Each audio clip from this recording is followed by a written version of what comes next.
Well, thanks for inviting me, Brad. I appreciate it. Good morning, good afternoon, and good evening to everyone, depending on where you are. Um, I'm in my wife's studio. She's an artist because as I can just start hearing the saws now. My neighbor decided to have a tree cut down today, which is right next to my office. So I'm pulling an audible and moving upstairs real quickly for our session.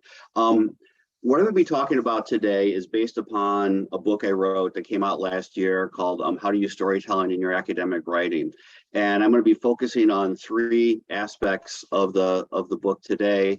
The first is the basic storytelling structure. How do we apply the structures of storytelling and drama to academic articles, and why would we want to?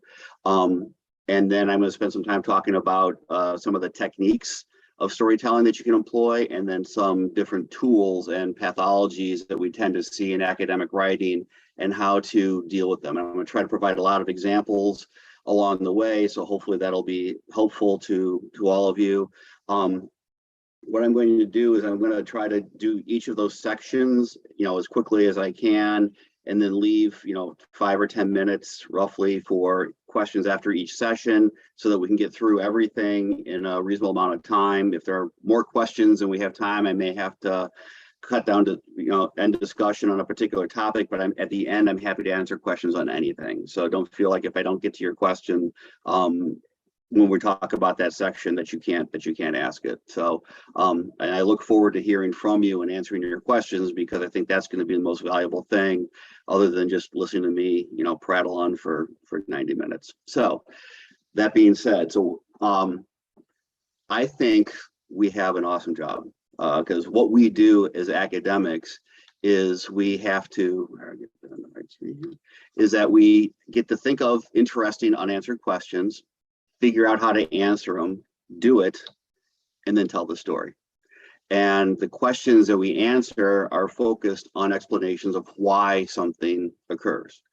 So unfortunately, most of our PhD training and even after is focused on the first part, identifying and answering the unanswered questions. And we spend very little time in our training learning how to tell the story and convey what we found in an interesting way to others, so that they can understand it and build on it and remember it and think about it. And so that's what we, as I actually had a seminar when I was a doctoral student my first year with a guy named Hussein Leblevici, and Hussein said that the two things we do as academics is we write and we teach, and the two things we don't teach you how to do in a PhD program is write or teach. So I'm hoping to try to remedy some of that here, at least on the writing side. So storytelling is important because it's the most powerful delivery tool for information. If you want people to understand what you're saying, or to resonate with them, for them to remember it, and for them to act on it, there's no better way to do that with a story than with a story. I've got pictures of a couple very famous storytellers here who are very effective in very different domains, but both were fantastic storytellers. So what constitutes effective storytelling? First, it delivers information, of course, but a good story also conveys experiences. It inspires action, which in our case would be getting people to cite our work, build on our ideas, or get practitioners to take actions or implement practices or programs or follow strategies based upon what we suggest.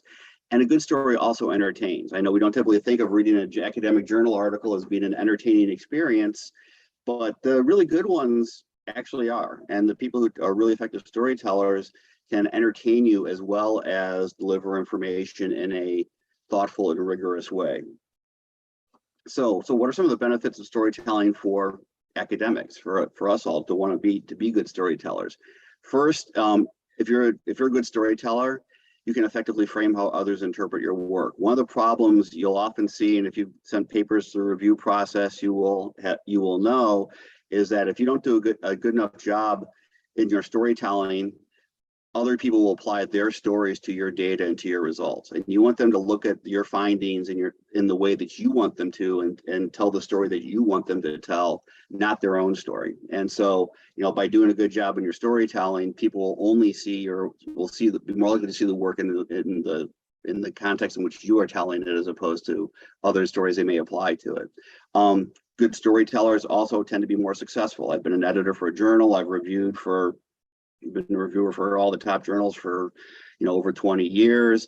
And I can tell you the people who are the good storytellers are the ones who are more likely to be successful in publishing. If you do a good job telling your story, your articles are going to have greater influence because people will remember them. They'll cite them. They'll want to cite them. They'll share them with others. They'll end up on doctoral syllabi, that kind of thing. And so they're going to have greater influence. And as a practical matter, it also makes you more attractive as a co-author, because there are lots of people who have become really effective at analyzing data and building data sets.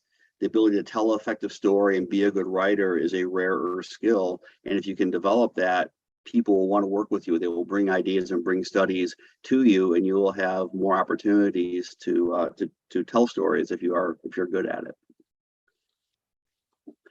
So when I think about the structure of drama and telling a story, I like the metaphor of tying and untying a knot. So when you're telling a story, everything that you're doing is either going to be involved in tying the knot, so creating tension in the story and building that tension to a climax, and then untying the knot and relaxing it and making and releasing the tension and providing the answers to the questions that you raised when you were tying the knot. And the elements of drama fit really nicely to this notion. And there was a 19th century drama theorist named Gustav Freytag who took the 5 acts of a drama, which had been around for thousands of years, and structured them into a pyramidal shape that became known as Freytag's pyramid. And I like this structure to think about how we tell stories, because I think it actually fits very well onto the structure of an academic article. So I'm going to walk through each of the elements of Freytag's pyramid and then show you what that looks like on an academic article, and I'll give you an example of how this plays out at the end of this section. So the first act, or the first part of the pyramid, is the exposition. So if you think about a story, a movie, a play, a book, they typically start by introducing the key characters, setting the scene, providing relevant background, telling you how the world exists as it currently is, and identifying who your hero or protagonist in your story is, who some of the other actors are.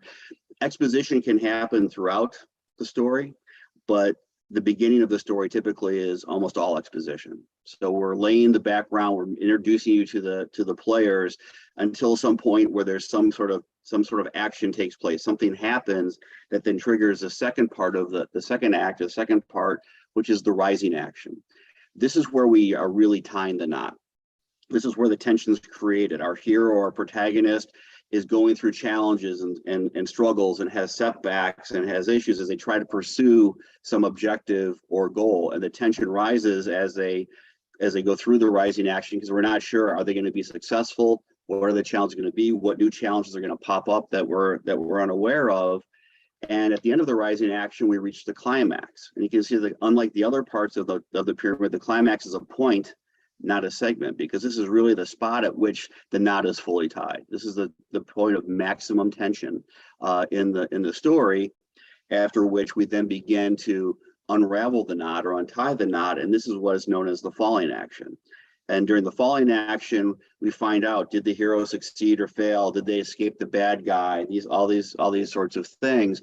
And there may be surprises along the way. There may be some additional bumps that we weren't expecting, twists during the falling action.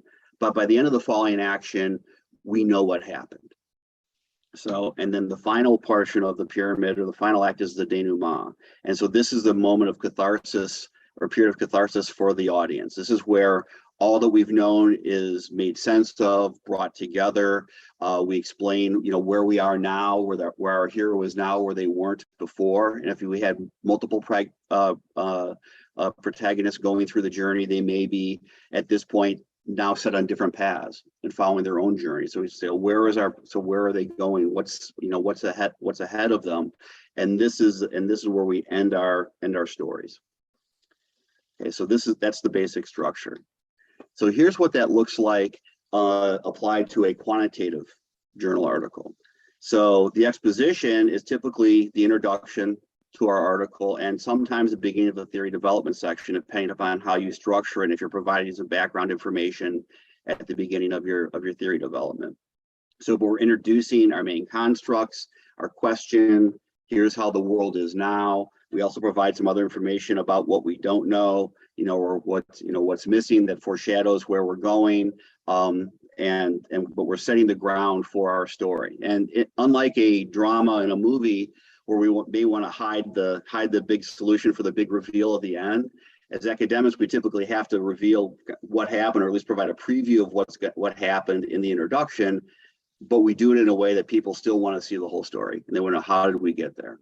So which then leads us to the rising action. And during the rising action, this is where we typically develop our hypotheses. So we set up our lit review. We create tension by creating hypotheses that are interesting but also falsifiable. We don't know if they're going to be supported or not, and that's where the theoretical tension comes as we begin to tie the knot. And I include the methods section in the rising action because sometimes the questions become, how are we going to measure this? Does the measurement work? Does the experimental design actually do what we think it's going to do? So even though we're describing it, we don't know what the outcome is yet. So this is, again, part of the rising action and part of creating the tension. So which leads us to the climax, which is typically the beginning of the results section. So we have our opening paragraph where we're talking about our, table 1 includes all of our correlations and descriptive statistics, and we talk about culinary diagnostics and the table structure and so forth, but we haven't gotten to the results yet. So that short period in the typical paper is what I would consider the climax, because we haven't really started untying the knot.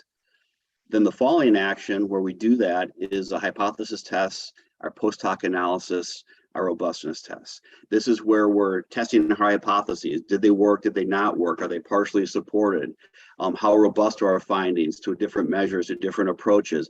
Are there some other twists or findings where maybe something wasn't supported, but then when we do a post hoc analysis, we find there's a more nuanced relationship than we thought that there was. These twists and turns are revealed during this section of the paper. And by the end of our results section and all of our post hoc analyses, we know what our findings are. And then the discussion section is our denouement. This is where we bring it all back together. We remind folks of where we started, what we were doing, here's what we found, and then we take our findings and talk about the implications for theory. So we're on a new path. Where are we now that's different than we were at the beginning of our journey? And we talk about future research directions. Where do we go from here? What are other types of studies that people could follow? What are other issues that the constructs that we're interested in, our heroes and protagonists, might follow? And if we had two different constructs that maybe we've differentiated at this point, they're on different paths at this point as well. So that, and then we end it with a conclusion that ties us back somehow to the introduction, but at a little bit higher level of discussion or abstraction. So that's the basic structure. So you can see that it actually fits really nicely to the structure of an academic article. So if we think about what we're doing when we're writing our articles as a drama and following this dramatic structure, it helps us think about the storytelling elements and how we can play them up and use them and what role each section of the article is intended to play. So this is what it would look like for a qualitative article. This applies equally to qualitative and theory articles as well. So again, the introduction and perhaps the beginning of the theoretical background is going to be the exposition. The rising action is going to be shorter in terms of the overall length of the paper. We'll talk about that, but it's going to include the theoretical background where you're setting up your questions and your issues and the context and the tension.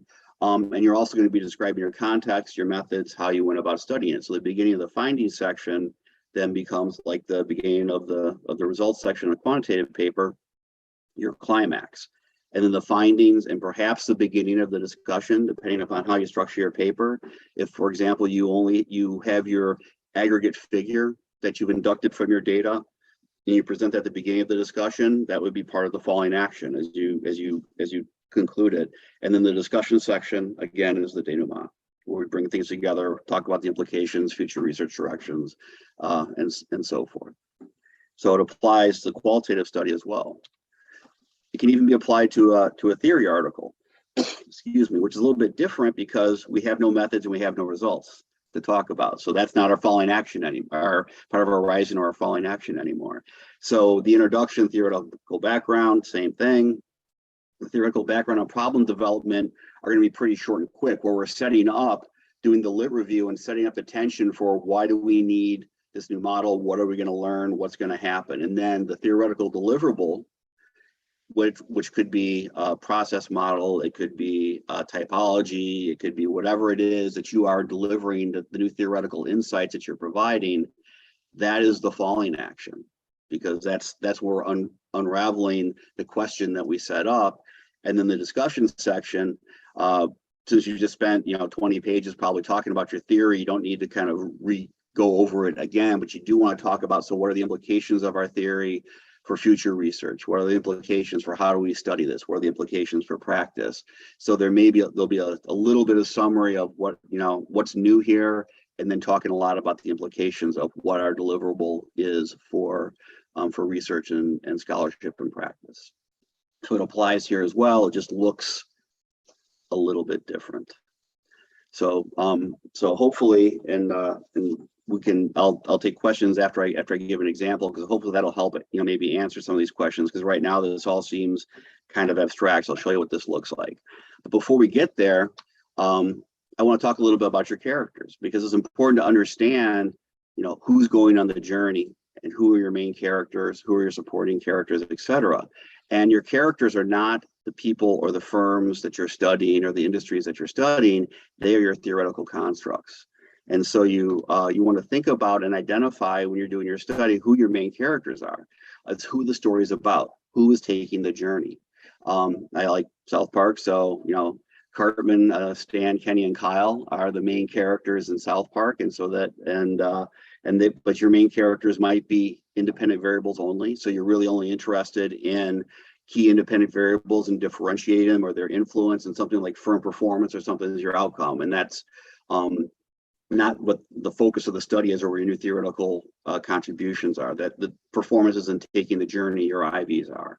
Or your DVs may be the ones taking the journey, and and that's really what you're focused on. So for example, in one study that just came out recently, we were predicting levels of CEO celebrity. And so for me, CEO celebrity and the levels of celebrity were the key outcome. That was the main character, and the independent variables we're using to predict these things were not the main characters. But sometimes it can be the relationship between an IV and a DV. So it really can be anything. So, but you have to identify who are your main character or your main characters in your story. And then you're differentiating them from your supporting characters. So in South Park, the supporting characters would be, Stan and Kyle's parents, among others. So the supporting characters play a significant role, but it's not about them. The story is not about them. So they're a part of the story, but they're not the focus of the story. So they may not appear throughout the whole story. They may only show up in a part of it. So they could be the main effect, IVs or DVs.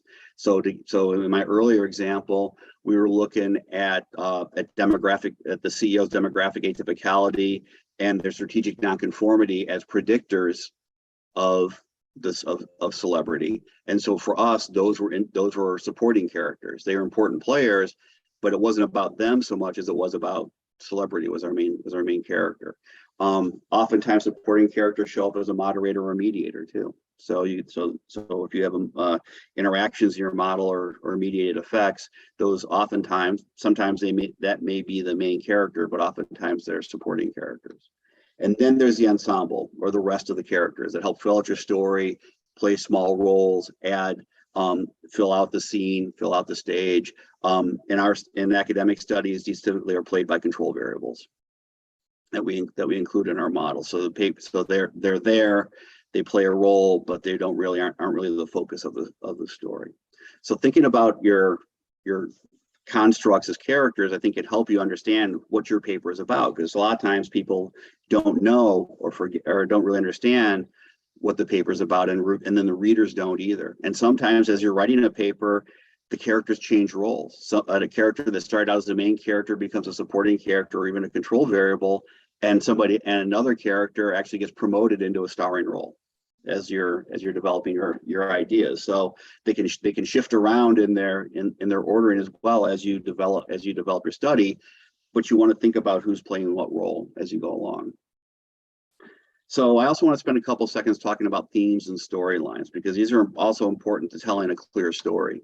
the theme is what your story is about. So this is the driving underarching storyline or purpose of doing your in our case doing your study. So for us, it's a research question. So everything you write should somehow relate to or help us understand the theme of your story. The storylines are the specific paths that each character takes. So they may have separate paths, but they have to intersect at some point for them to be characters in the same story. So and you may find out that characters are at the start of the same paths, but they split and they follow different paths moving forward. I like superhero movies, fan of the Marvel Cinematic Universe.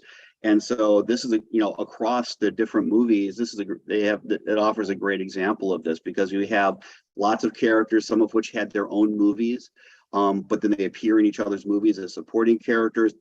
And so their storylines intersect. And then in the Avengers movies, a lot of the characters came together and their storylines came together. But at the end of those stories, like at the end of at the end of Infinity War, the characters went their different ways once Thanos had gotten all of the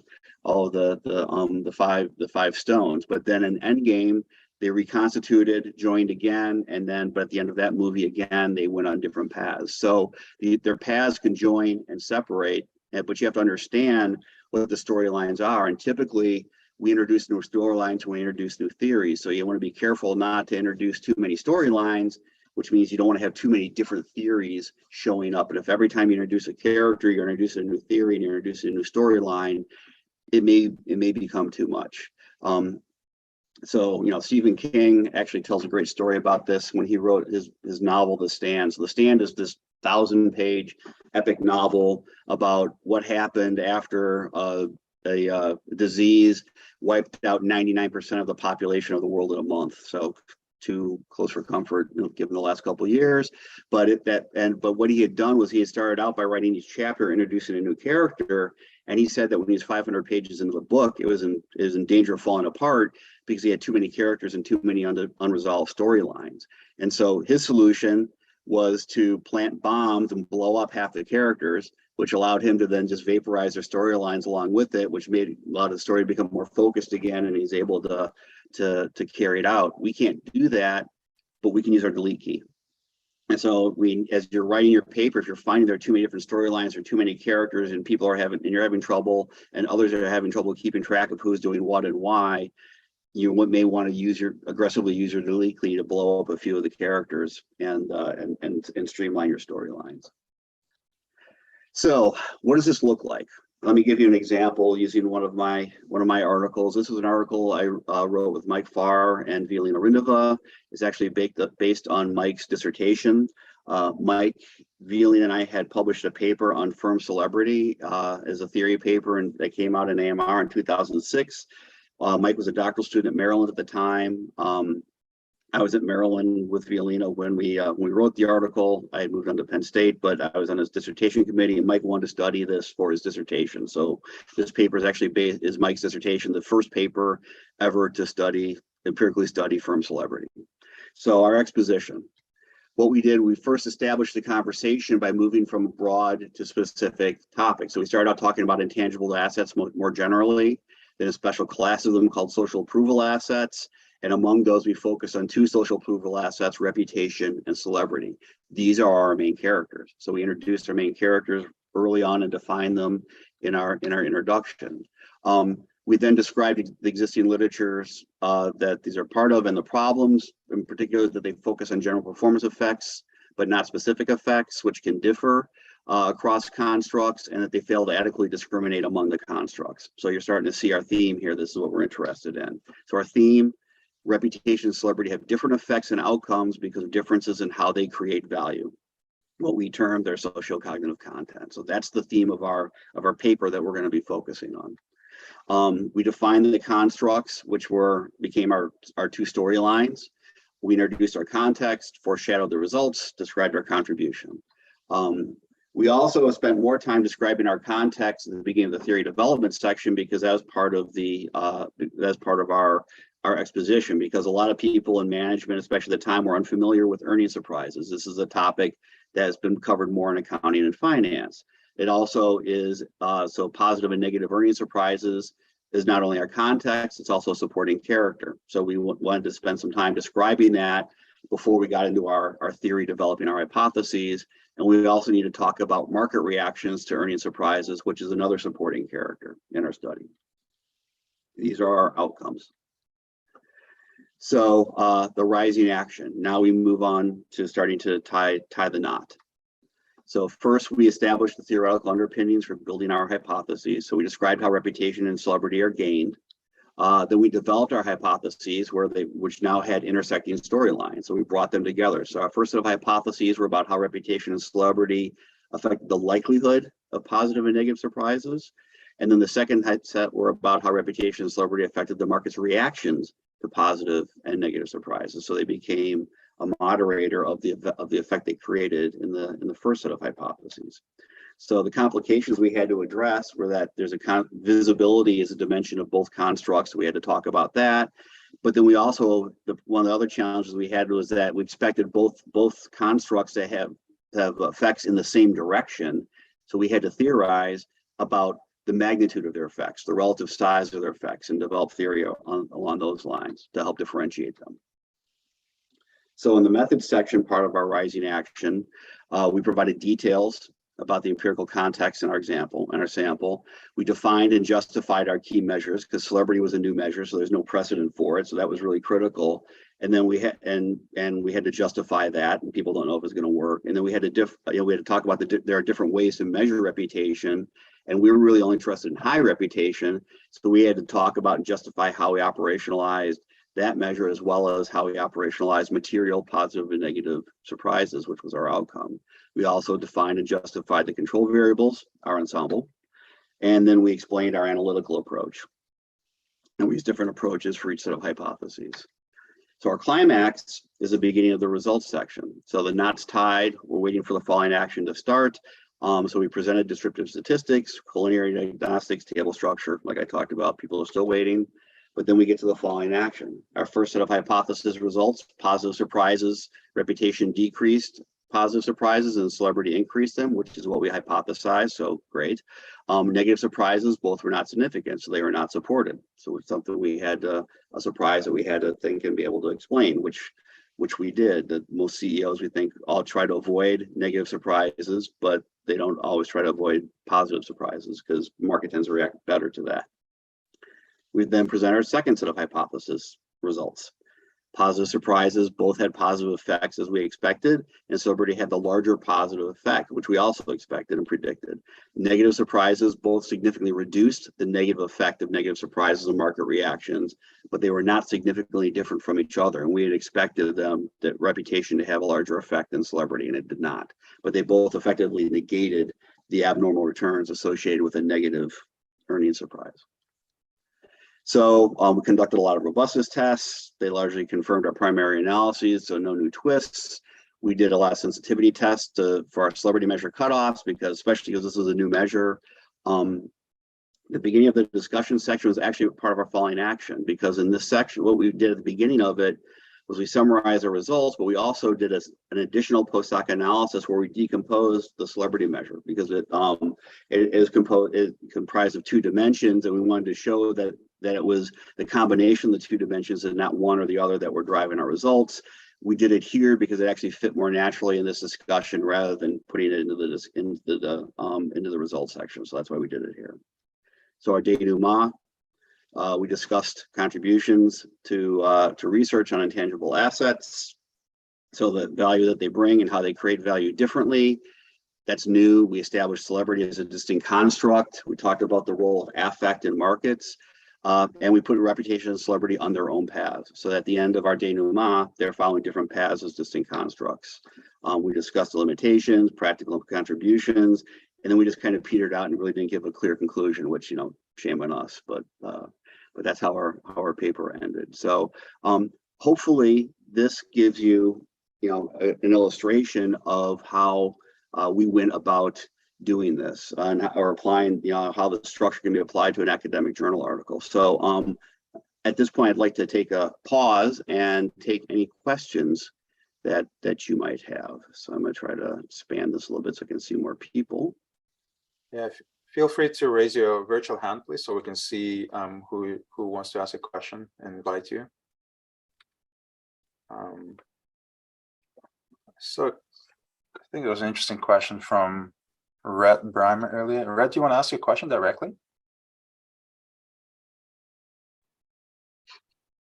Yeah, sure. Hi, Tim.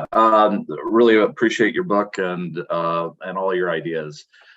I appreciate that you are kind of connecting this with a bunch of fantastical characters. In storytelling with your South Park and your Avengers examples for characters. I think one thing that I have struggled with is thinking about constructs as characters. And I was wondering if you could maybe talk a little bit about how you anthropomorphize the constructs and how you think about making them characters in the confines of an academic article. Sure. So, so once you identify who your main characters are, so for example, in our paper, we identified reputation as celebrity as this is what our paper is about. Right? We were interested in how can we differentiate these two, because the main theme was that we had with, our main idea was that different social evaluations have different socio-cognitive content. They create value in different ways through different mechanisms. And we wanted to be able to show that. And so we had to create tension around that because especially at that time and earlier, people were conflating different social evaluations. They treated reputation and status as same, defined them in terms of each other, conflated them, use the same measures to capture different constructs. Celebrity was a new kid on the block that we needed to differentiate from other ones that existed. And so identifying that as a theme, we then had to say, okay, let's think about this. How can we take these two and create some theoretical tension and interest by developing their characters? But in doing that, that's how when we went through the background and said, here's how they create value and how they create value in different ways. Here are the theoretical mechanisms are at work. That's the way that we really created, developed them as more fully formed characters in our story. And then we brought them together to say, okay, so reputation does this, celebrity does this. Now, when we look at this circumstance and situation, how do we think they're going to react in the situation, or how is what's going to happen? And so we were able to predict different outcomes, for them based upon their background. So by thinking of them as a main character, we could then think about, okay, well, what's their backstory? How do they work?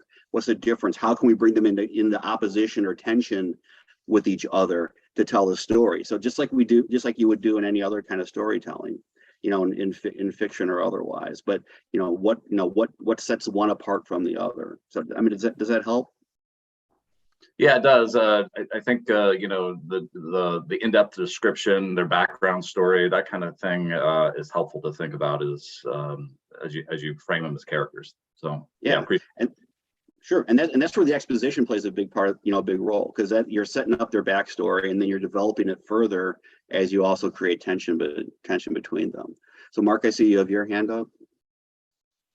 Yeah, thanks, Tim. I appreciate it. You started off saying, academic writing is often dry and nobody loves reading a journal article. And I think certainly there used to be a lot more creative and very well-written articles. And what I was wanting to do is really sort of deal with more of an overarching question that I think stems out of what you're talking about here. Because when I was doing my PhD, I had basically beaten out of me the idea that academic writing should in any way be creative or novel or innovative or use a novel approach to be able to explain things, unless it actually conformed to a very dry, specific standard, then it didn't meet the mark. And I'd appreciate your comments around that, particularly in the context of your role as editor as well. Yeah. So I mean, I feel bad for you. You were abused. I'm sorry. It's not uncommon. I survived. But people equate boring with rigorous, and boring and rigor are not the same thing. You can be rigorous and entertaining and tell a good story. I think about my colleague Don Hambrick.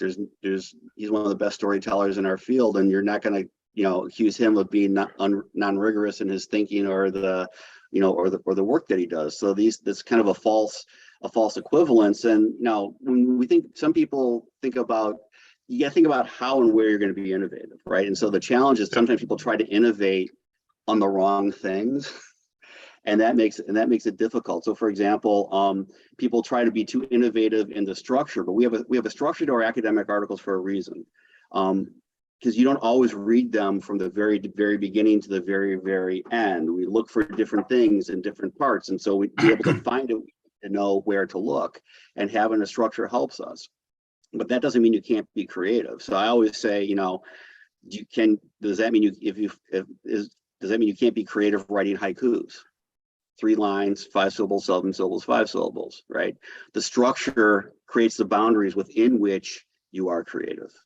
And so it's not, so it's knowing which parts to innovate on and how you go about, constructing things in a way that are both familiar and that you're not violating what people expect, but at the same time telling a story that people want to engage with. And it's hard. It's definitely, it takes a lot of work and practice, but I think that the best papers do it, and I encourage people to do it in their work. I think you find the papers that you read and that you root for as a reviewer and that you want to have people rooting for you are the ones that tell the best stories.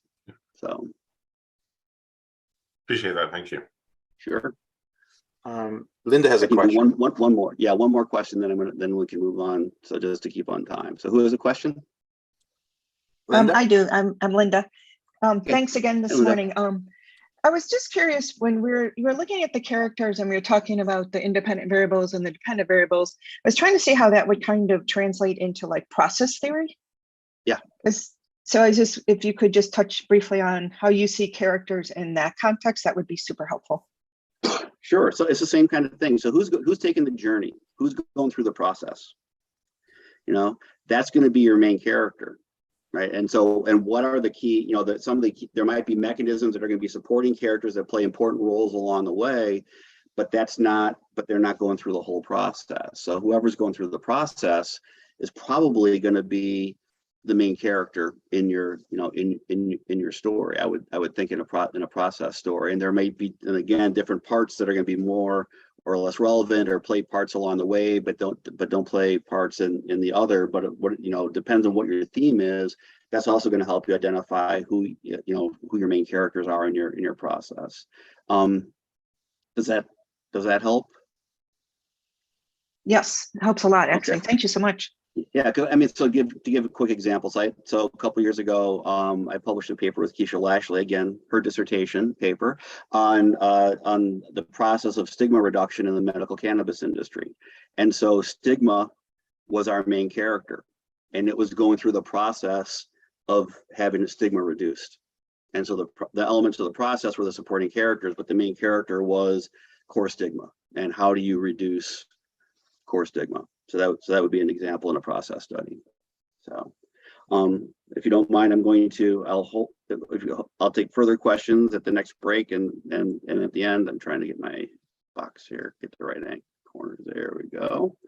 All right. And so I'm going to move on to talk a little bit about some of the techniques of storytelling.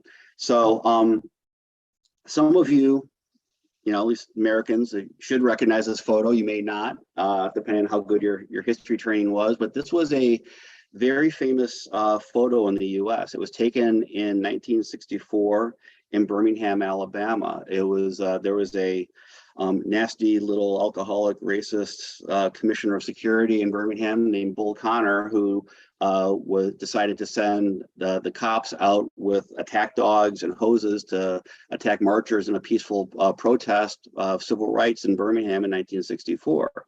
And a photographer from the New York Times was there and took this photo. And this photo appeared above the fold on the New York Times that later the next day.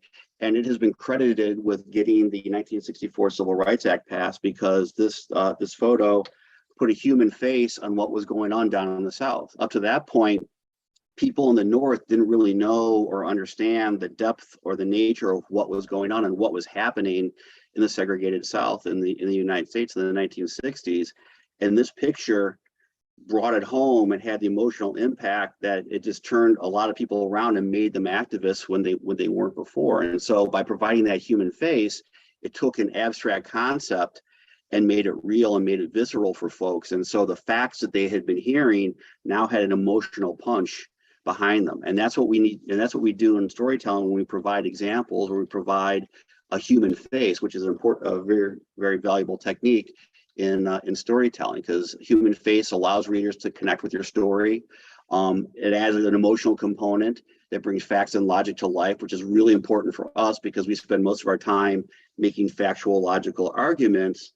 But emotion is what's going to get really people energized. And so by providing a good example, it can add a little emotion to your article as well and help it resonate with somebody. So how do we do this? How do we add a human face to our writing? Quotes and dialogue can be a great way to do it. And so Linda, as you're a qualitative researcher, and for those of you who are qualitative researchers out there, I'm sure you think about this a lot. Picking the right quotes that use dialect, that make people sound like, who they are, that can draw a picture that people recognize. Describing body language, sweating profusely, twisting their ring as they talked about, or their voice caught as they described the following thing. These sorts of details help add a human face. Describing concrete actions, what somebody actually did, can also create a picture that people recognize. Showing an actor acting is probably the most common way that we do this. And how do we do this? You can describe your own experiences, something that happened to you. This can be, in any part of your study, but here's what happened to me. That personalizes it. Interviews with people about their experiences, obviously talking to other people and describing other people's experiences. Stories we get out of news, magazine articles, off the web, news stories that illustrate, in a concrete way, the concept that we're talking about, and take an abstract idea and show, here's what this looks like in practice. You can even use scenarios, which are fictional accounts. Imagine that and you describe a scene. So, but make sure people know that they're fictional, that you're not presenting something as real that didn't actually happen. And then the last one is one that I like, and I think is really underutilized in our field, and that's the rhetorical question. So one of the challenges I think in storytelling sometimes is, as you've already noticed, I use a lot of pop culture references and a lot of US American-based pop culture references and pop culture references that resonate, especially with people my age. So that means a lot of my references are going to be unfamiliar to other people.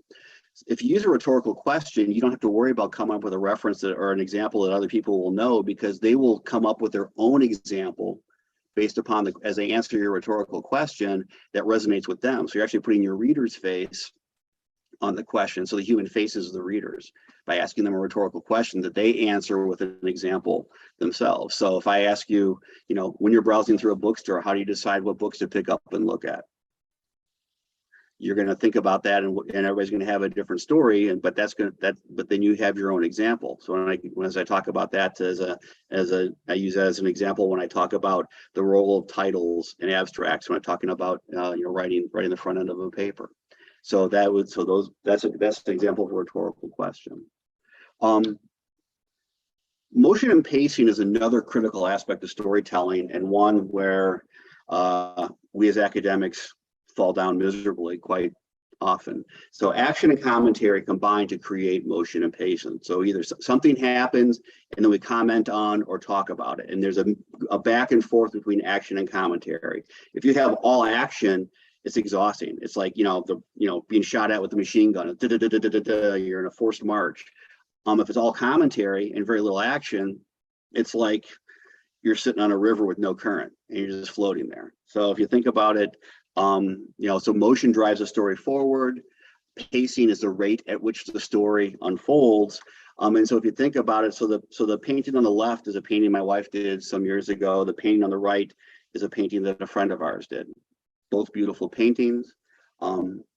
One has more motion and seems to tell maybe a bit more of a story than the other. The one on the left is actually named a charge, as you can see by the people, but that's taking you into the scene, following the people, creates motion, creates action in the painting, whereas the still life, while beautiful, is motionless, and we're just looking at it. And so what we want to do when we're telling our stories is to have motion, but to pace it at a way that's neither too slow nor too fast. So we have a good mix of action and commentary.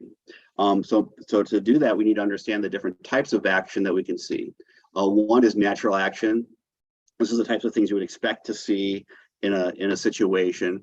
But then there's also hidden and future action. This could be social dynamics. You can't actually see social dynamics, but they can be playing an important role in your story. Cognitive, if we're talking about cognitive processes, that's actually hidden action. Statement was about what's going to occur in the future. That's future action. There can be mental action, which is different than the cognitive processes, in that we create a shift by introducing a new idea. So people start thinking about things in a different way or moving in a different direction because we introduce a new idea to the path that they are on that shifts them to a new way of thinking. And so that would be an example of what we would call mental action. So they're not actually doing anything, but their thought processes are shifting as they read your paper. Then there are made up actions. These can be they can be scenarios, but they can also be actions described using similes and metaphors, which we'll talk about in a second too. But these create a type of action that's made up and create movement in a paper. So ways to create motion. You can also use turbo verbs. So something what you thrust something into the discussion as opposed to put it somewhere. You hammer the competition instead of just beat the competition. So using these stronger or more active verbs can energize and create some motion in your paper and emphasize the action that's occurring. You can engage in to and fro. So for example, and here's an example. To and fro would be a general example. So for example, going from saying, here's a general idea, more specifically, when you go into the sub-element of it, that would be going from the general to the specific, moving back and forth between general, abstract, concrete, general, specific. This motion back and forth to and fro creates motion within the paper and can help move your story forward. Varying sentence and paragraph length, and I'm going to talk more about this in a second, but having a mix of short and long sentences and paragraphs. Think about when you pick up a book or a journal article and you see whole page paragraphs. Are you excited to read that, or do you think, oh my God, this is going to be so hard? Compared versus like USA Today, where every paragraph is like one sentence long.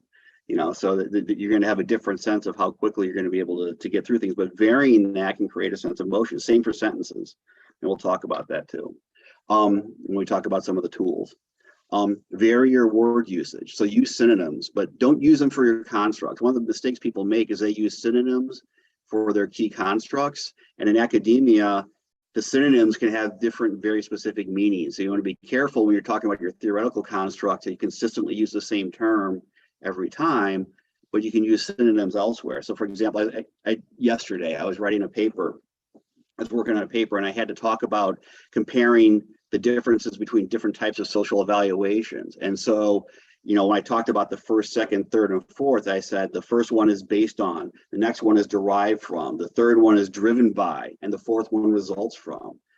I was doing the same thing. I could have used the same term each time, but it would have felt too repetitive. So I used synonyms to create some variety and create some motion in the way that I wrote. How do you manage pacing so that it's not just cranking all along and you're giving people some breathing room, some airspace? One way is to insert what are called air words. That is, for example, just that little pause, that little break that gives people a chance to take a breath before you move in to the next idea. Asides and interjections. I'm really big on these. So things that you would set off in commas or through in hyphens or inside parentheses. So they can be really useful to break up a sentence or idea, interject another idea, and then come back to the main thing that you're talking about. Don't just blast away with turbo verbs and excited punctuation. That can pace it too quickly. Use them judiciously so that there's a mix again of more and less turbo verbs, and that can help manage the pacing. And you can structure sentences and paragraphs in what are known as right branching sentences. So in a right branching sentence, the action's all at the beginning of the sentence, and then the commentary follows it. So you describe something and then elaborate on it and comment on it in the remainder of the sentence or the remainder of the paragraph.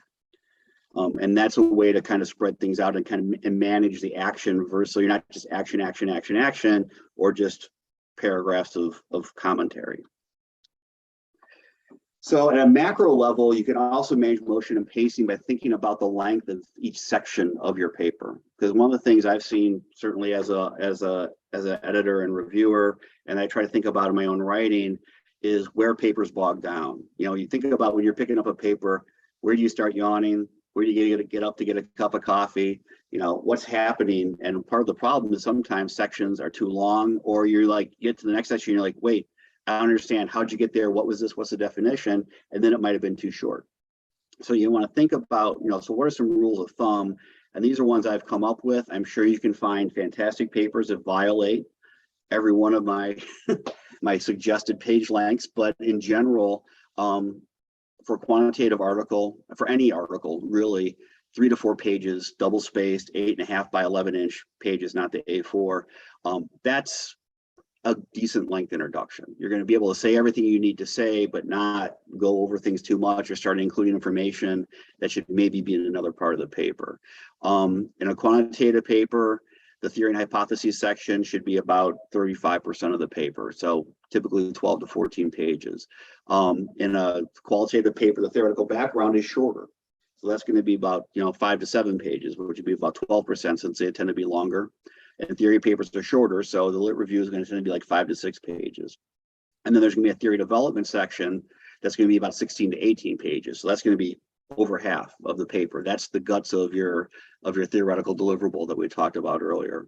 In qualitative papers, you're going to have a context section. It may be separate. It may be in your methods, depending on how you set it up. Typically 3 to 4 pages. Your methods about 8 to 10 pages. Methods and results for quantitative paper about 12 to 14. So again, about a little over a third of the paper. Findings about the same percentage, but because qualitative papers are longer, 15 to 18. And then the discussion tends to be longer for qualitative papers and shorter for the other two. So, but these are some nice rules of thumb, and they're the ones I use myself, because if my discussion is only 4 pages, I'm like, am I saying enough? And if it's 10, I'm like, okay, I got to make this shorter. So thinking through some of these things and making sure things move along at a brisk enough pace, but not so brisk that you're leaving out information or what you're striving for. And these kind of get you there. Showing and telling is another technique that storytellers use, and we have to do both. We spend a lot of time telling people things, and we spend a lot less time showing them things, and both are important to telling a story. So examples like we talked about before, anecdotes, cases, scenarios, etc., those can all be ways of showing. Figures and tables are ways of showing. Using simile or analogy are ways of showing. So, a simile uses words like or as. So roared like a lion is a simile. A metaphor does the same thing, but there is no like or as. So roared off the page would be a metaphor, because something doesn't actually, words don't actually roar when they're on a page, but we're using that as to say that they came at us. An allusion is a reference to something that people are more generally familiar with. So for example, in competitive dynamics, people talk about the Red Queen effect, from Alice in Wonderland, where the Red Queen said, where you have to run faster and faster just to stay in place. And personification is when we attribute human characteristics to a non-human actor. But these are all ways of showing, because they give people something to relate to understand what it is that you're talking about, and can help make the abstract, again, more concrete. Be conversational. One of the big challenges we have, and Mark, your advisors may have beat this out of you too about using personal pronouns. Big advocate right here, so use personal pronouns. You don't want to be, pushing your readers away. You want to pull them in. I, we, our, your, you. Use the personal pronouns. That makes it more conversational. It makes people want to join, feel like they're talking to you, as opposed to being spoken at or lectured to by you. give agency to people and organizations, not to abstract concepts. So institutional theorists say, or even better, DiMaggio and Powell say, not institutional theory says. Institutional theory is an abstract concept. It doesn't talk. You're engaging in personification when you say it does, but it's going to be more natural. It's going to be more conversational if you can make it more personal. Use active voice, and I'll be talking about active voice versus passive voice in the next section as well. But these are all techniques that we can use. So I'm actually going to pause here for a couple minutes and again see if you have any questions that I can answer.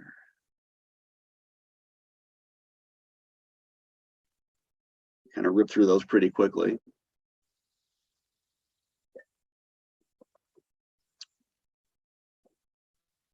Any questions on these techniques? If you have a question, you can either just raise your hand or you can just speak directly.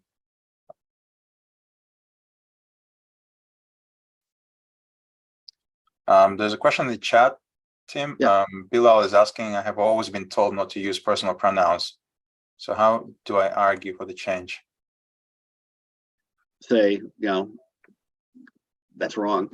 I mean, who's, if it's your advisor, I mean, I really disagree. I mean, I think if you want to bring people in, if you want to make people interact with your story, one of the reasons people don't use personal pronouns is because either they've been told it's not scholarly, or they've been told you're not supposed to take credit for your own ideas and actions, which I think is ludicrous. They're your ideas. You did stuff. It's okay to talk about that and to do it in ways that are more conversational. So, when people say, "Oh, you shouldn't do that," you can say, opinions vary on that front, and that I'm trying to be more conversational. And you can point to any number of articles. It's really funny.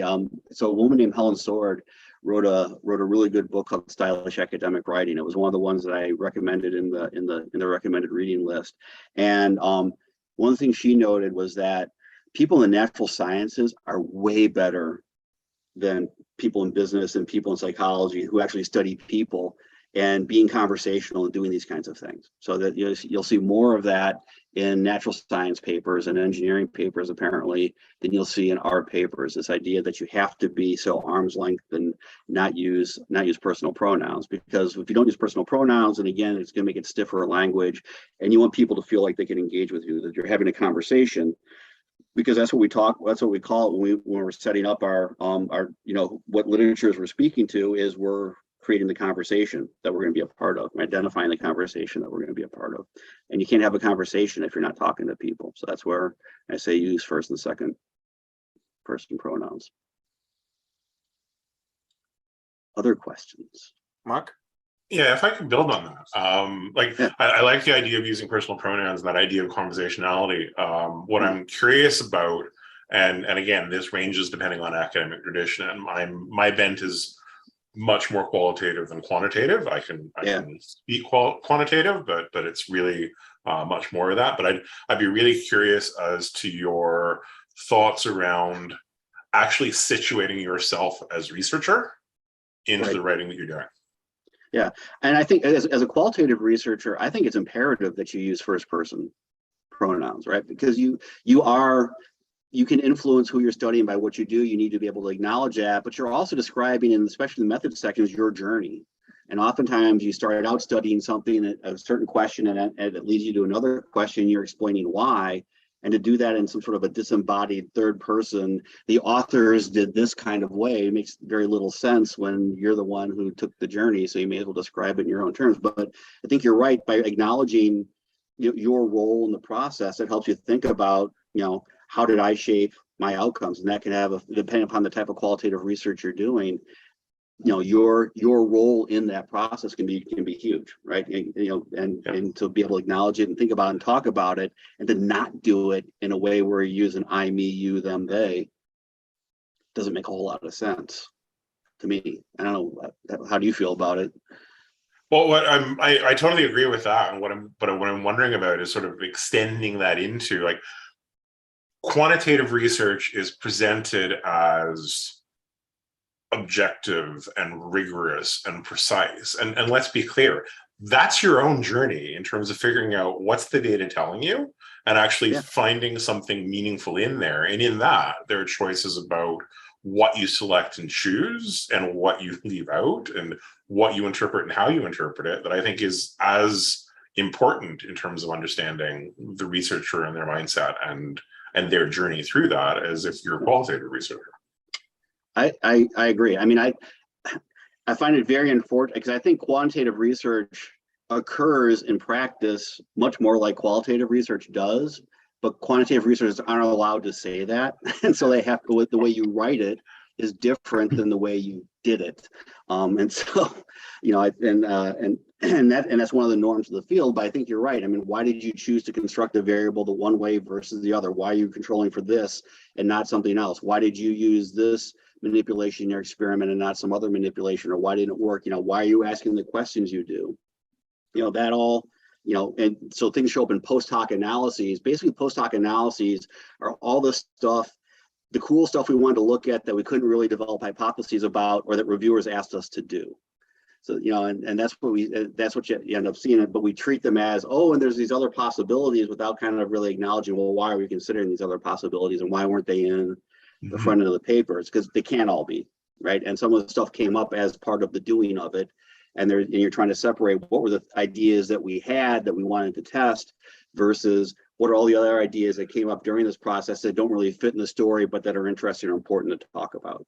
Yeah. And then so we squeeze them in as post hoc. So, you know, so some of these norms have evolved, I think, to address these kinds of issues. So, Brett, do you have another online question or? I'd like to ask my own question actually. Sure. Too, that's okay. Yeah. Well, I was working on a paper this morning and I realized as I was writing that, you know, it felt like I was writing a report, right? Yep. So kind of following this report logic where you sort of perhaps boring academies, but as I caught myself thinking that, I wondered, you know, because I like the work of Carl Weick. Now thinking, how do you switch from the sort of logic of reporting, like scientific report, to something more, I don't know, perhaps poetic, even if it's not as poetic as Carl Weick writes? Do you have any thoughts on this? Yeah, everybody wants to write like Carl Weick, but only Carl Weick can write like Carl Weick. But are you doing qualitative or are you doing quantitative, Brett? Qualitative. Qualitative. Okay, so I mean, so thinking about how you tell the story, how are you, you know, who are your characters? How are you setting up the tension? How are you using quotes? You know, so I mean, rather than just kind of reporting this said this, this said this, this said this, you know, can you use variety in the way you do it? What's the, you know, where's, you know, one of the things you know, as I started, you know, I wasn't trained as a qualitative researcher. I've kind of, you know, I took some a class as a doctoral student, but, you know, in doing it and working with students who are interested, I've learned a lot.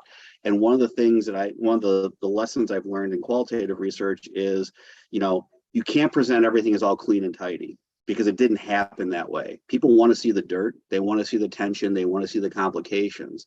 And so showing some of that and developing the models or looking at the process that people went through, that helps make it real, because that creates some of the tension. And so, you know, as you read what you've written, if it sounds like a report, you probably don't have much of the dirt in there.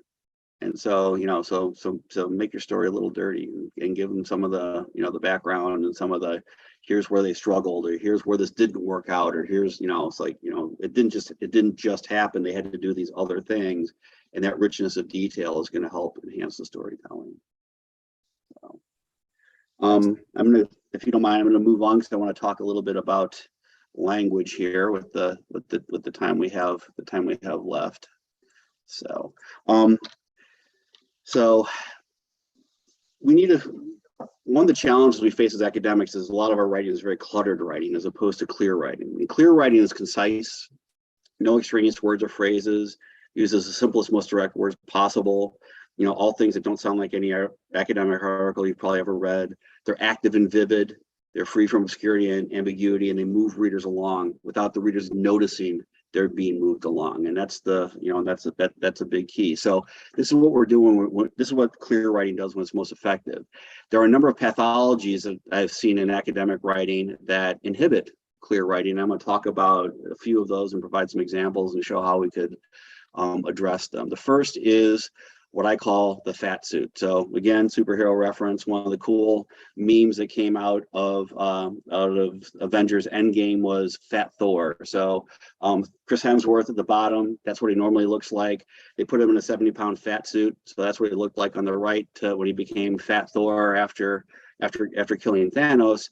And what I argue is a lot of times we put fat suits on our sentences, and if we can peel off all the extraneous blubber and padding, we can have the finely sculpted, chiseled sentences that lie beneath them. And Strunk and White had a great quote in their book Elements of Style about this. A sentence should contain no unnecessary words, a paragraph no unnecessary sentences, for the same reason that a drawing should have no unnecessary lines and a machine no unnecessary parts. I thought that was a really, especially the last one, a great analogy for thinking about, what do we include and why, and what should we include. So what are some sources of bloat in academic writing? Unnecessary words and phrases. That is to say, doesn't really add anything. You can always say to instead of in order to, finding a couple words here and there. Unnecessary redundant modifiers that say the same thing as the word that's being modified. Positions of high status versus high status. High status is a position. Extant research versus research. You can't talk about research that doesn't exist, so we don't need to talk about extant research. Prepositional phrases are another source of bloat. So what is a prepositional phrase? It starts with a preposition and then is used as an adverb or an adjective. So how do we identify what a prepositional phrase is? A cool test that I came across that apparently sometimes is taught in elementary school is called the log test. So if you can put a word in front of the log and it makes sense, it's a preposition. So to the log, about the log, over the log, under the log, behind the log, these are all prepositions. So I've given the list of some of the more common prepositions under there. So if you're not sure whether or not it's a preposition or you're looking at a prepositional phrase or not, do the log test and that'll help you figure it out. Negative phrasing. So does not strengthen versus weakens. These are all sources of bloat. Give an example here. So I'm gonna have to make this a little bit smaller.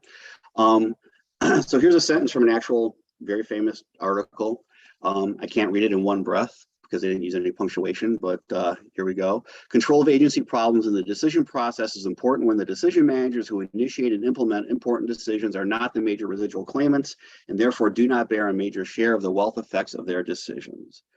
Okay, take a look at this for a second. Try to identify prepositional phrases, negative framing, and unnecessary words, or negative phrasing and unnecessary words. Let me give you just a second or two to do that.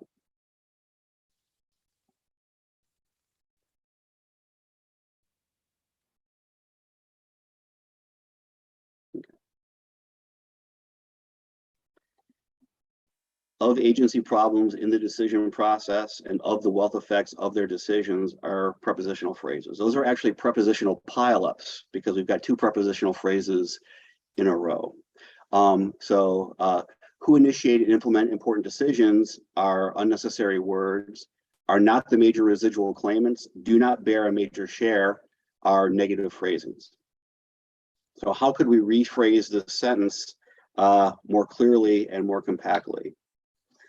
Controlling aging problems is important when outcomes create no financial consequences for decision makers. It says the same thing as the first sentence, without the bloat, with only one prepositional phrase for decision makers, is much more concise and is clearer to understand. So this is an example of how by removing some of this bloat that slips into our writing, you can write something clearer and more compact. Another mistake, another pathology people often engage in is what we call burying the lead. This is a term from journalism where the main idea, the main thrust of the story, the lead for the story gets buried too far down within the story. So then what we often do is bury the sentence's subject within a long introductory clause. So these can be lists of qualifiers, they can be additional facts you're trying to squeeze in. They could be the logic you're using to try to justify the subject, but the subject is often a conclusion you've reached or an assertion you want to make. Is you're trying to put all the stuff to justify the conclusion before you actually get to the conclusion, instead of talking about it first and then following up with the supporting information. So having the commentary after the lead.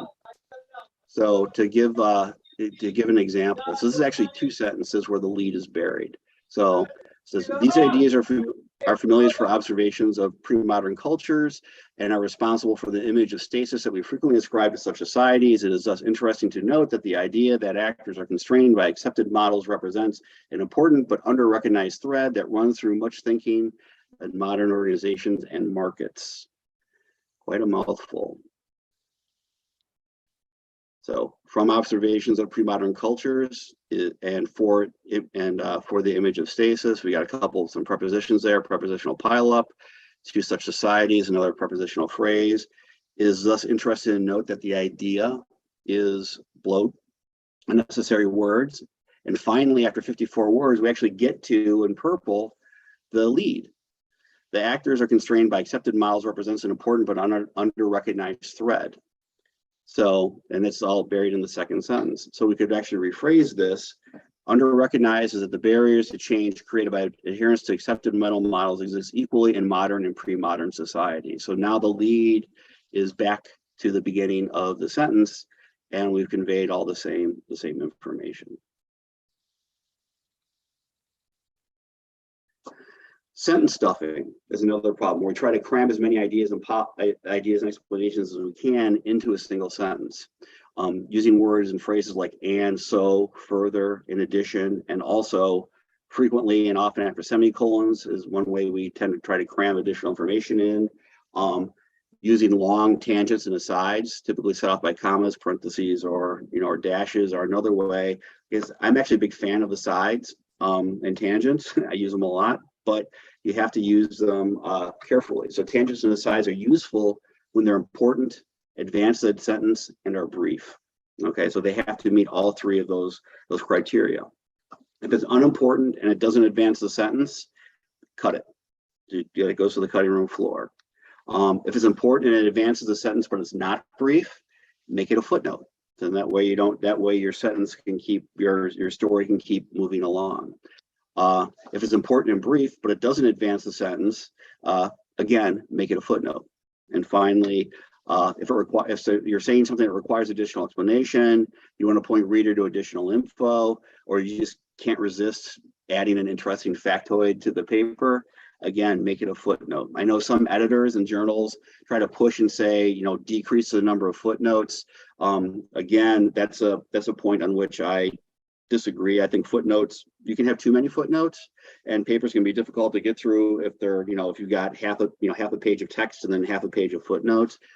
But a judicious use of footnotes helps keep the story moving, and really helps the motion and pacing, while at the same time providing the information that you need to provide, or for those who want the information.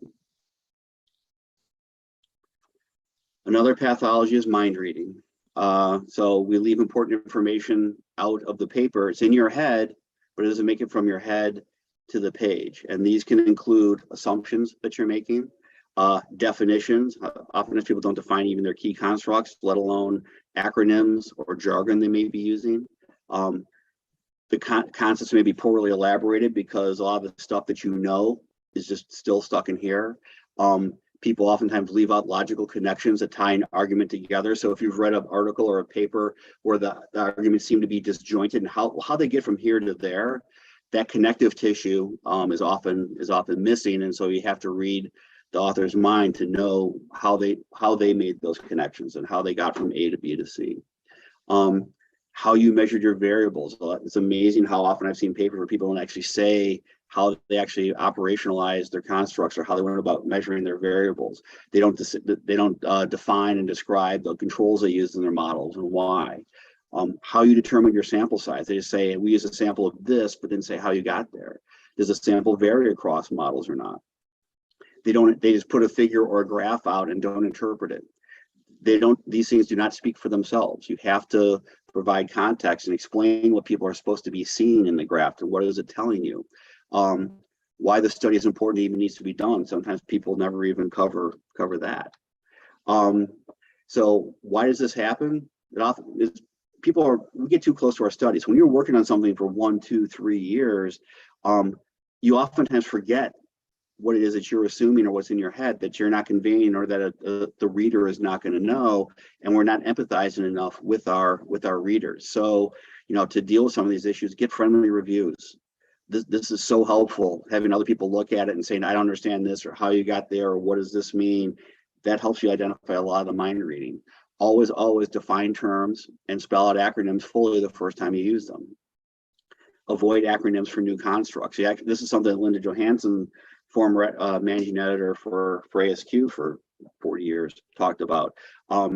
If you want people to learn and use your new construct, keep spelling it out frequently, because that'll help embed it in the reader's mind. Don't just use an acronym after the first one, because then people won't remember really what the construct is. So even though it takes more space, it's useful to spell out the terms for the new constructs rather than using an acronym for them. Wherever you've struggled in writing the paper, odds are your readers are going to struggle in reading it. So that's a good place to look for mind reading. And again, don't introduce a figure or graph if you're not going to discuss it. Pompous prose is another one. So this is using excessively long or obscure words, jargons, or foreign language when simpler and more common words are available. So you want to try to limit jargon, use a shorter word if it's available instead of a longer word. Avoid pompous words like to wit or presumptuous words. Terms like merely, obviously, as everyone knows, I find it a little presumptuous, because there may be people who feel like you're minimizing some area of work that they do, or it's not obvious to them, or they don't know this, and so it makes your reader feel lesser than if you use this kind of terminology. So you want to be careful of that. The same thing with using like obscure references or insider references that people may not be aware of, because what you don't want to do is make your reader feel like they're being belittled, or that you're trying to show how much smarter you are than they are, and that's essentially what pompous prose does. Same for using foreign language, unless you know your readers speak it, or if it's an accepted term like guanxi or something like that, where we know what it is, but then define it, and make sure you define it. But when people say something in a long phrase in a foreign language, just to show how smart they are, or that they can quote old dead Germans or whatever, it doesn't make your reader feel better if they don't share your understanding. And what you're trying to do is bring them in close and make them feel like make them like you and feel like you're speaking to them. And pompous prose doesn't do that. So active writing. So I told you earlier, I talked about passive voice. This is where we're going to talk about it. Active writing is incredibly important. And so this is one of the biggest problems we have in academic writing, because it retards motion and pacing, make things boring. You use weak verbs, but a lot of people don't actually know what the difference between active versus passive voice is, what it looks like. And I've had people say that to me, so I'm going to define it here for you. So active voice is a subject doing something to an object via an active verb. I'll show you an example in a second. So passive voice is when the object of the sentence becomes the grammatical subject of the sentence, and the subject appears later or not at all. And it typically takes the form of having a to be verb plus a past participle. So verb forms of to be are is, are, am, was, were, has been, have been, etc. So, and a past participle, what is that? It's an active verb that usually has an ed ending that's used as an adjective. So when you see ed endings, that's going to be one of the big clues. If you're using an irregular verb, that's not going to have that, but like drink. But that would be typical. So we collected data from the following sources. We, the subject, collected active verb data object from the following source. That's an active sentence. The data were collected from the following sources, by whom we do not know, is passive. So the data, the object became the subject. Were collected is a to be plus past participle construction, and the subject who collected the data is not present in the sentence. That's passive voice, and so that's what we want to avoid. Why do we have it? Again, we're erroneously counseled somewhere along the way that taking credit for your ideas and actions isn't scholarly. So we end up using passive voice to avoid doing that. And we see it so much. It's in so many articles that it's kind of like becoming nose blind if you're around the smell all the time. You stop seeing it. It filters into our writing. I still do it. When I'm writing stuff, I keep going back and taking out passive constructions as I edit. And some of them still sneak through. So it's something that we all have to fight against, but the more active you can be in your phrasing, the more effective your writing is going to be, the better your storytelling, the better the motion and pacing in your story. There are 4 instances when passive voice is acceptable, when the doer is unknown, when the actions the receiver merits more prominence than the doer, when tact or cowardice imposes reticence. This comes from so your paper was rejected, in an editor's letter. So the editor's avoiding saying why they rejected it. So I rejected your paper because, say your paper was rejected because. When the subject's length delays the verb's entry. So you have a long opening prepositional phrase or something, it's taking too long to get to the verb. But in general, we try to avoid passive voice. So finally, I want to talk a little bit for a couple seconds about sound and rhythm. So sound and rhythm of words are really important tools in your storytelling. And Nibrat, this may be something that you want to think about as you're writing. How can I use the sound and the rhythm and the cadence of words to move my story along? So you can add rhythm to your writing, enhance its motion and pacing, reinforce the theme of your sentence or your paragraph or your article, help create a human face, make writing more conversational by thinking about the sound of words. So some common types of sounds that we can think about that you might want to try to work into your writing to make it more interesting. Assonance, this is where we repeat vowel sounds, like smart card uses the same vowel sound. Consonants, repeat the opening consonant later in the word, so tabletop. Alliteration, use the same initial sound across words. Cutthroat cooperation, which is one of my favorites. Rhyme, exact correspondence between the last syllable of words. Prime time. Onomatopoeia, these are words that sound like what they describe, so sizzle or barf. So using these kinds of words judiciously can help create some pattern and some motion in your work and move things along. You can always also vary your sentence structure. Remember, I said I would come back to this and thinking about your cadence. So a simple sentence structure, did I miss a slide? No, okay. So a simple sentence structure has one major clause. This is a simple sentence. A complex sentence has a major and a minor clause. So in this sentence, a major clause can stand on its own, the minor clause cannot. So that's a complex sentence.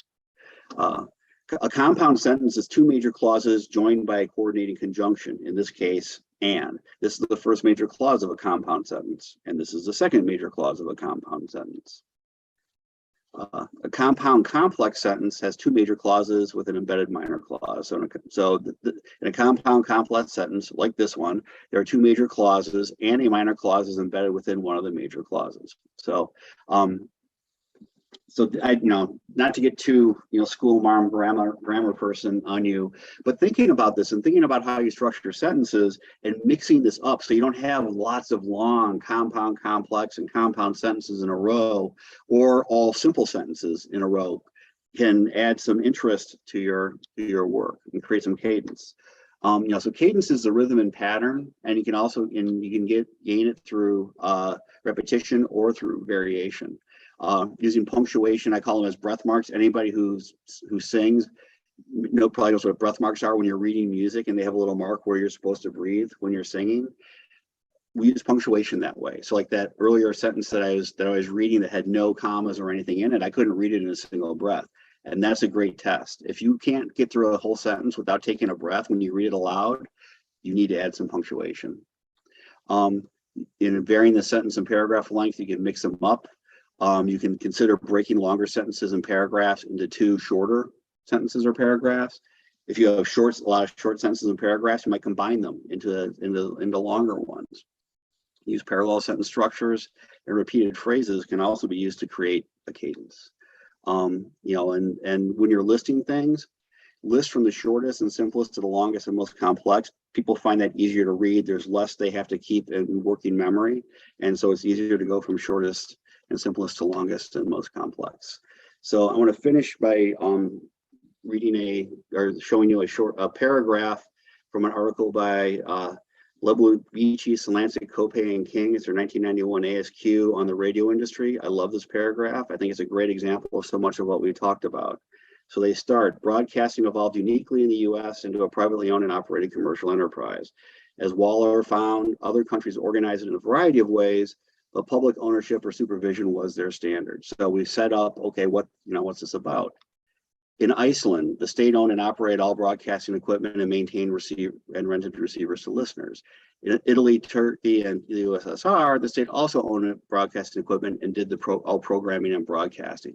So they're using the same pattern here, twice in a row with the same sentence structure.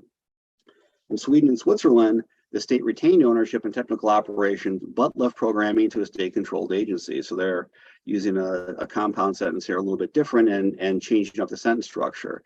In the United Kingdom, so not starting with "in" this time, the United Kingdom created and franchised the BBC, an independent public corporation, to own, program, and broadcast its country's radio. And so they use a different approach, and it has a different sentence structure. Government involvement was least in the Netherlands, where an association of listeners was established to own and run radio. That the United States stood alone in successfully evolving a private broadcasting industry is remarkable. So ending with this clear, simple sentence, I think it was a great way to end and really kind of highlight and bring home what they're doing. But you can see how they use repetition and variation in structuring the sentence, and to use certain kinds of language to really emphasize what they're trying to accomplish. So I'll take some more. I know we're kind of up against the time, but I'm happy to stick around for another 10 minutes or 15 minutes and answer some more questions if people have them. I just wanted to let you know that yes, I do have the book available, How to Use Storytelling in Your Academic Writing. My personal website, I've also developed a variety of writing exercises that you might be interested in if you want to try some of them and use them to experiment.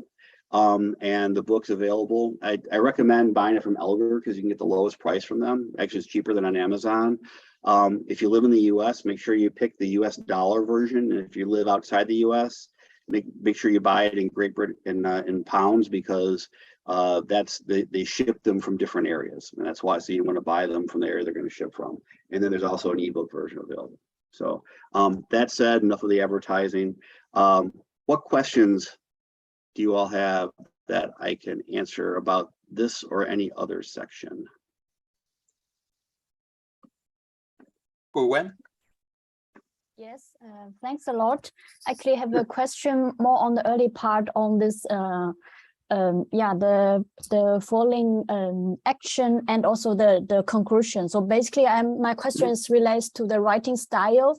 Sometimes I try to sort of clearly cut the result section and the discussion section. So basically, the result section is a pure sort of description based on what I got from my qualitative data analysis, and then engage with theories in the discussion session. And then this is often being criticized by reviewers as too descriptive. And on the other hand, sometimes I try to engage a little bit with concepts and theories, in the result section, and come back to more detailed discussion in the later part. But then they again argue that the boundary between the result and the discussion session is like a blurred or blurry. So I wonder how actually, what are tricks that can apply to really the writing style, basically. Yeah, thanks a lot. So sure. So Tima Bansal and Kevin Corley wrote a From the Editors column in 2012 for AMJ. They're talking about differences about qualitative studies, and one of the things they talked about was the difficulty of interweaving the theory story and the empirical story in the discussion in the finding section, because you need to do both. Because you're right, what happens if it's all empirical story and there's no theory, then people will say, okay, so what are we learning, right? But at the same time, if you get too into the implications and the new theory, then people are saying, well, you're bringing the discussion section into the finding section. And so what you want to do is think about the theoretical discussion as kind of guideposting, right? So you might highlight or use it as a teaser for setting up, so people know where you're going. So when you get to here's my overall model that I inducted, whether you present at the beginning or you present it at the end of your findings section, people have some sense of how all the parts fit together. And the theory is what's going to connect one set to the next. Why are you talking about this, then this, then this? And so if you can kind of think about interweaving the theory in a way that helps explain why are you talking about what you're talking about in the empirical setting, or how does this illustrate something that you're that you're bringing up in the model, but not spending tons of time on it. Again, that's where that kind of, it's briefer in the findings section, and then you get into that, and in the discussion section, ideally, you want to go up a level of abstraction and not talk about your context much or at all. So you want to take the theoretical ideas that you inducted and the model that you inducted, and then talk about it at a higher theoretical level in the discussion section. And so if you're spending a lot of time using your context as examples, for example, in the discussion section, that can actually make it seem like there's more of a blur between the findings and the discussion. So there we go back to the, to the theory, but you're linking it back. Here's what's new. Here's what we know. Here's where we need to go, go forward. And although we know qualitative research isn't generalizable, or that's not one of its strengths, people still want to know that the theoretical ideas you're generating may have applicability in other contexts. And so that's where having some examples or using examples from other contexts that can illustrate the same general theoretical mechanisms you've inducted can be helpful, I would say. So does that help? Yes, thanks a lot. Okay, sure. Carolina? Yes, hi. Thank you very much for this session. I'm actually asking a question someone else asked, but I think they've left the chat. But I would be interested in hearing your thoughts on, again, more towards the beginning of your presentation, how to apply the structure for review articles. So whether they're who are the characters, and just in general, if that differs from other types of structures. Yeah, so I didn't cover review articles. I mean, in some ways, a review article can look a lot like the theory development structure. So, so in a review article, what are you reviewing? Why are you reviewing it? What are the, because a review article can't cover everything. Usually one of the challenges people write when they have a review article, they try to cover too much, and so they're too general. And so we're not really learning about some specific thing. And so what you want to do is have a defined enough area that you can go really into depth on it, and what those definitions are, how you define the boundaries, or what's are going to be your main characters. So I did a review piece a couple years ago where we looked at reputation, status, celebrity, and stigma. We picked those 4 social evaluations, 3 positive, 1 negative. We had reasons for picking them that we justified, but we focused on those and then used that to help, then we thought about, well, what are the main things that we want to talk about in this? What are the main issues in this literature? What are the main challenges? In our case, there were two big issues were how these constructs are defined, and competing in different definitions, and getting people to basically use the good ones and stop using the bad ones. And then how are they measured, and distinguishing the measure, and what may be some of the better measures of the different constructs, and which ones are worse. And then every review, once they have a big future research directions, okay, so now you've told us where we are, what are the implications for where we need to go? And that's what the final part of the review. So that would be the discussion section. So so rather than having a lot of here's what we've known, here's what we going backwards, it's all kind of big forward looking opportunities. And so the setup is typically, you're trying to say, here's why we need a review of this literature. Here's what's interesting. Here's how we did it. There's usually a short section, describing all the different sources you use and all the articles you downloaded and how you sifted them down to figure out the ones that fit and all that kind of stuff. And then in our case, with annals, they like to have like an overarching theoretical structure or model, some sort of a theoretical contribution for the papers. And so we had. As part of our background, we came up with a new theoretical overarching umbrella based on 3 different aspects of sociocognitive content and how they mapped onto each of the different constructs differently. And we used that as our overarching framing structure that then guided our discussion of the definitions and the measures and why some were better or worse than others after we've talked about, how these things, how the different constructs are different. So that was ours. So you need to figure out what's going to work for you. But if you look at a review article, they all do something like that. There's usually some, here's why we need a review. Here's how we did our review. Here's some sort of overarching structure that we're using to structure our review. Then they talk about it, and then they say, here's what we know, and here are the implications for future research. So, but they'll still map onto the same kind of structure that we're talking about in terms of rising action, falling action, and denouement and exposition. So does that help? Yes, thank you very much. Sure. Any other questions? Yes. Yes. Right. I'm sorry. I clicked the hands up. My hands up button doesn't seem to be responding. Okay. No So I'm problem. terribly sorry. I have to do the so instead of doing a virtual one, I have to do a real one. That's fine. Okay. Am I free? Is it okay? Yeah. Yeah. Am I next? Okay. Right. So thank you so much. That was a really, really, really interesting presentation. I do appreciate it, and I'm glad I participated. The first thing is I'm in the Department of Law, so but I'm not using strict doctrinal law. And I have a large part of my section will be qualitative narrative analysis. Right. So my question for you is, I took on board and made loads of notes on what you said, but as you know, within Department of Law, I'm going to have a lot of restrictions on what I can apply and not apply. In terms of the narrative analysis, the storytelling, it's been said to me 1,000 times, it is a really important core part of your research, and you have to get it right. I'm actually doing race and sentencing. So looking at racial disparities in sentencing and looking at the narratives behind that, looking at the disproportionality. So why one particular nation just seems to be, the prisons are full of them, opposed to other people, why some people get lighter sentences and some people get heavier sentences. So, and this is a global problem, not just a problem in the UK. You have that problem in the US.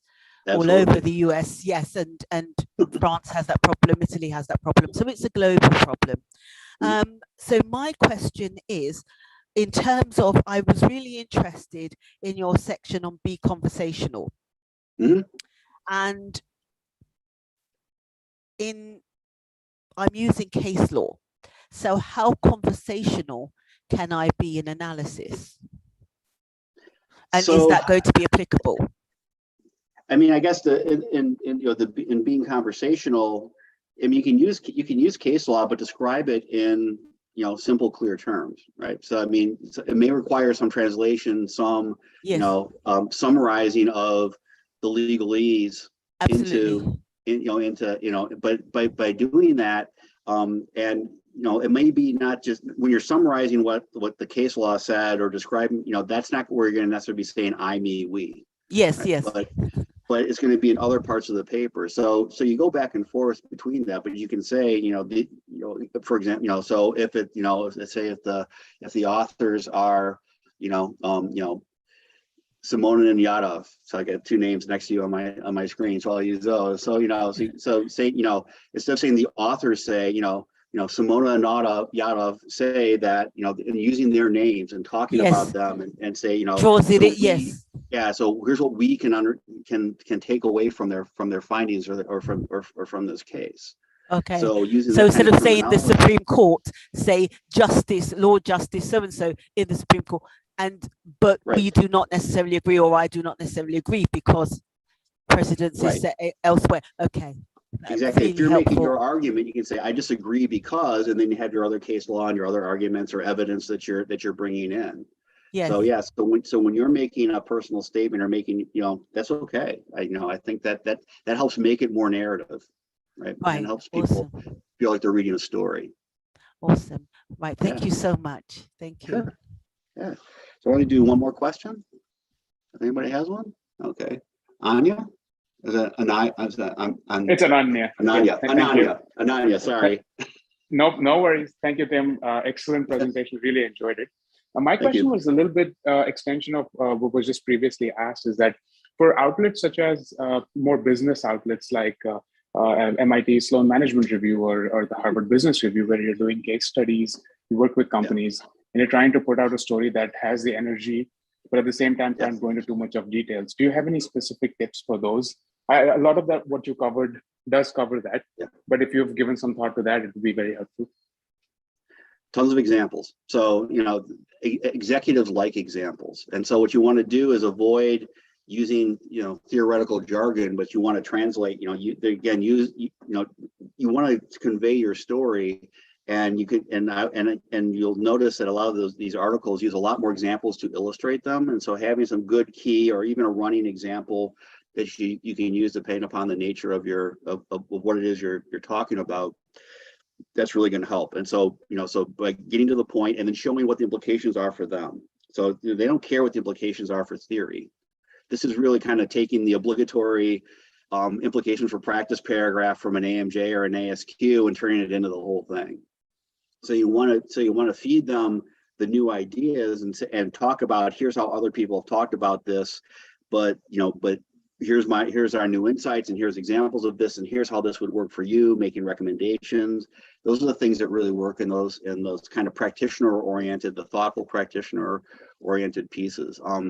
Like when I teach MBAs or undergrads, I actually never use the word theory. I'll talk about a framework or something like that instead of using the theory word, because sometimes people, once they hear theory, then they start, oh my God, this is going to be some esoteric, you know, blah, blah, blah. And so I just don't use it, but I feed them the same stuff. So I'll be telling about resource dependence, but I'm not calling it resource dependence theory. So here's a framework for understanding power dynamics, you know, that kind of thing.